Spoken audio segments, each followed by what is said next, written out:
the middle of the Adriatic Sea is a lagoon with a lot of tiny little islands and marshlands. 1500 years ago, nobody but a few fishermen lived there. They cast their nets, caught some fish, and ate it. Not the nets, but the fish. Living in a marshland, how does that idea even appeal to you? Eeks, I don't like marshlands. Coming back to our story, then came a difficult time for people who lived on land away from the lagoon. There were ferocious tribes that attacked people who lived far away on hills and farmlands. The people who were attacked had only two choices: fight and die, or flee to these marshlands. Which choice do you think you would have made? I would flee to the marshlands because I don't want to die. And that's exactly what hundreds and thousands of people did.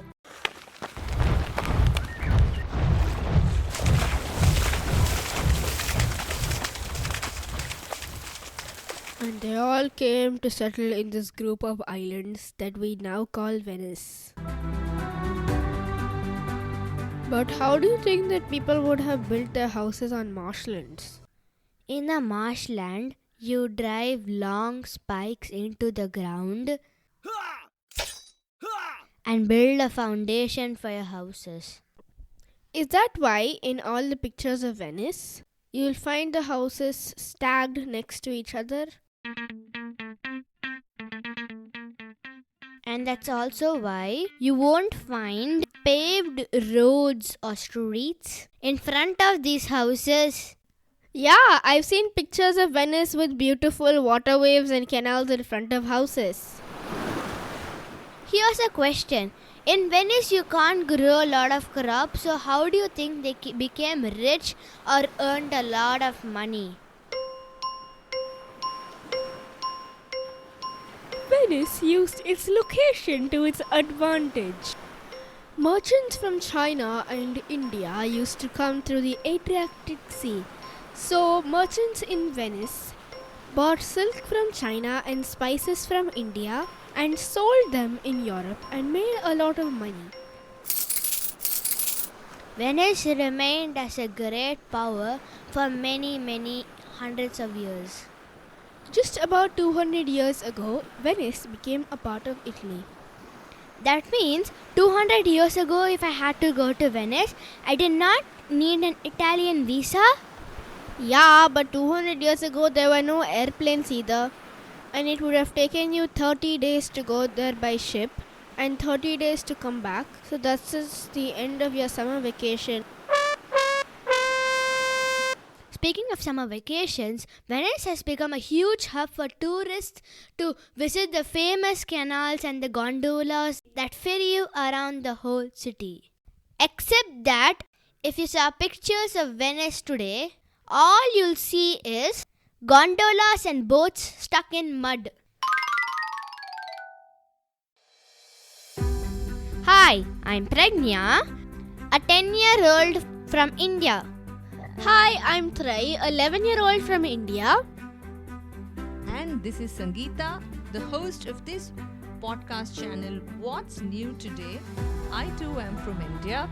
This is a kids and family podcast about current events shaping our world.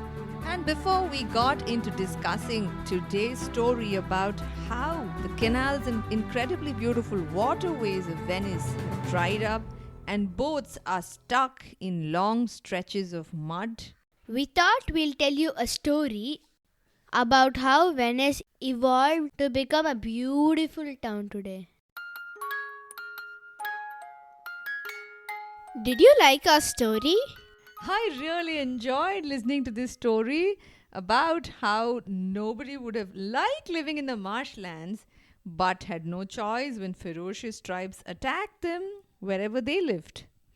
But tell me, this is very interesting. Why are the boats in Venice stuck today?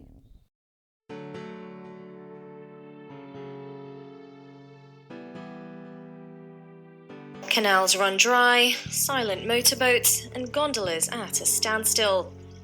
For a few days, Venice, famed for its beautiful canals, has not been picture perfect. Really, the smell is terrible. It had more charm before. Here's what I read all about this.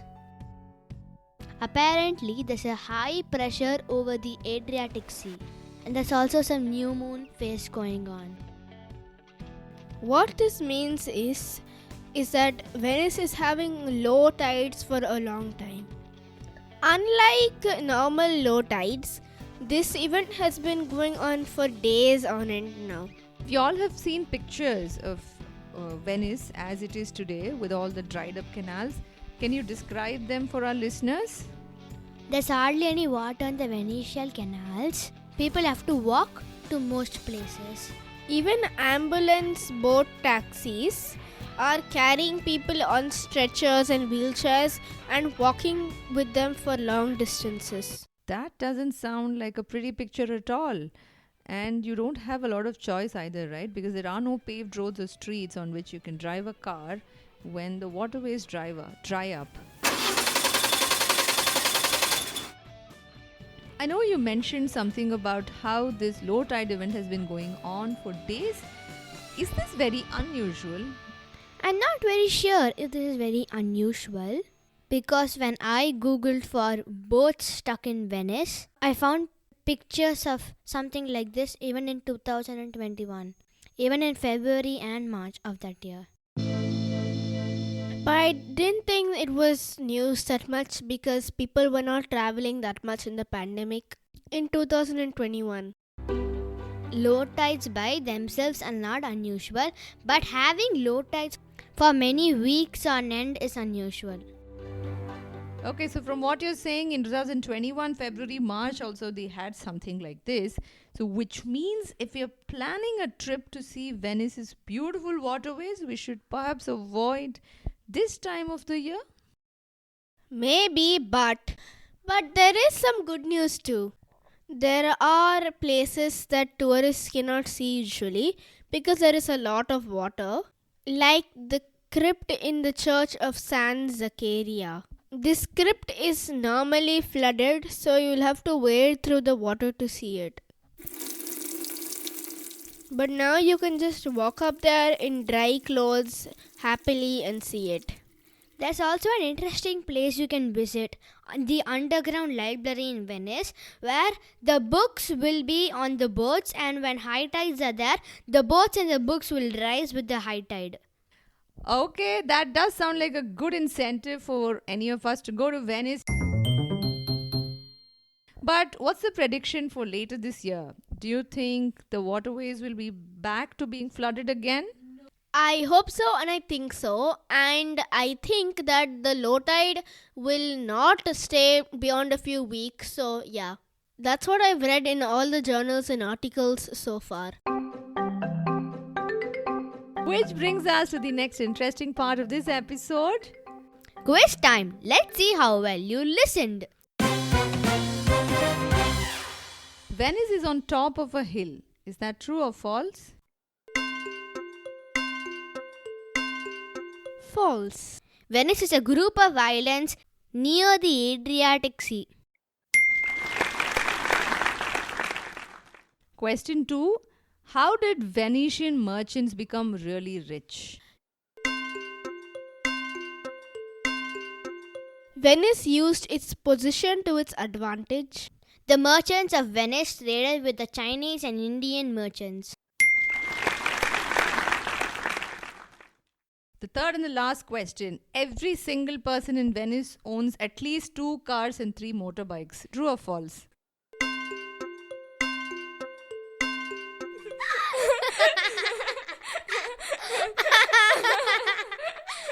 False. This question is so funny.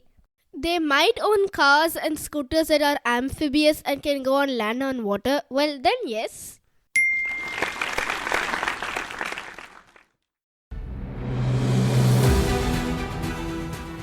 said discussing everyday news stories could be boring. Did you enjoy this banter between Pragnya, Trayee and I? If so, please do click that follow and subscribe wherever you're listening to this podcast channel, and do leave us a rating and review. We'd love to hear what you think of this podcast channel and your views on how it is to listen to kids presenting their ideas about everyday news. New episodes drop every Monday and Friday, and Thanks for listening.